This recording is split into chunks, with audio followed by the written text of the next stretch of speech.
Peter was just talking me off the ledge after the last three segments. I go, yeah, there's no sense living. I'm just going to go run in traffic. He's pulling me off the ledge. Peter, help us out here. Is there anything positive for us to live for here in the United States when everything else is going to hell in a handbasket? I mean, you paint a pretty bleak picture. Give me some hope. Sure. The United States became energy independent courtesy of the shale revolution last year. And in part because of that, but certainly not entirely because of that, the United States is currently in its biggest reindustrialization process ever. We're actually reindustrializing right now faster than we did during World War II. Obviously, that starts with the energy sector. It moves into refining and petrochem, but then it cascades down through the system. And every independent study that I have seen in the last year indicates that once you pay for the industrial infrastructure, and I realize that's not free, every manufacturing system that we currently engage in North America would be cheaper than if it was done in East Asia. So simply on a cost basis, this is all moving back anyway. And that's before there's any breakdown in international trade or international transport of the Chinese system. How does that work when we have an unemployment rate that is so low already? Well, we're gonna have some serious labor-based inflation most likely, and we knew that was coming anyway because the baby boomers hit mass retirement in just 3 years. Now, keep in mind we've got some other things going on here that are great. The baby boomers are retiring. They're going to take a lot of their financial strength and a lot of their tax pain with them. That will trigger some sort of financial correction. This is good news because the American baby boomers had kids. We think of them as the millennials and we think of them as kind of a loss, but they exist.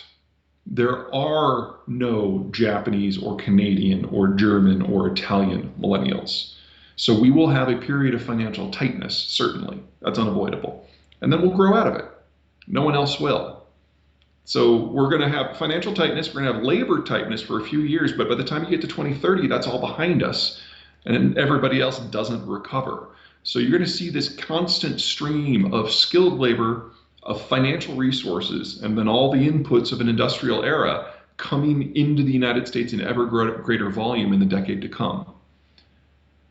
And no security issues. And then, of course, one of the handful of countries in the world that actually has a healthy demography is Mexico. And we're already bolted to them to the hip with NAFTA 2. I'm not saying we don't have our problems. We do. I'm not saying that we're going to make the most of all of our opportunities. God, we're not.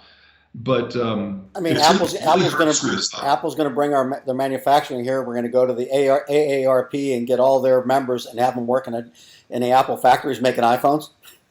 The jobs that come back are going to look different than the ones that left in the 80s and 90s. I mean, nobody's going to be making T-shirts anymore, but there are already machines out there that are operating, that are past prototype, that can kick out a T-shirt in 3 seconds. And so in a week, you've paid for the machine compared to having human labor.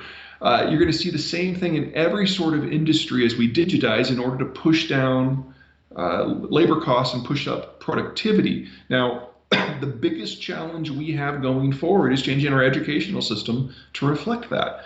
Most four-year universities almost like they're going to be working in the workforce of the 1980s. That needs to move on. But because of things like Khan Academy and Minerva, you can get the equivalent of a degree from an Ivy League school. It might be like a third as good, but it's free. And that is probably some version of the future of our educational system. That probably means that a lot of these universities can go out of business between here and there. Okay. Thank you. Well, I think that covers. I think I feel a little bit better now. Good. Stay out of traffic. If not, I've got a bottle of bourbon nearby. Good.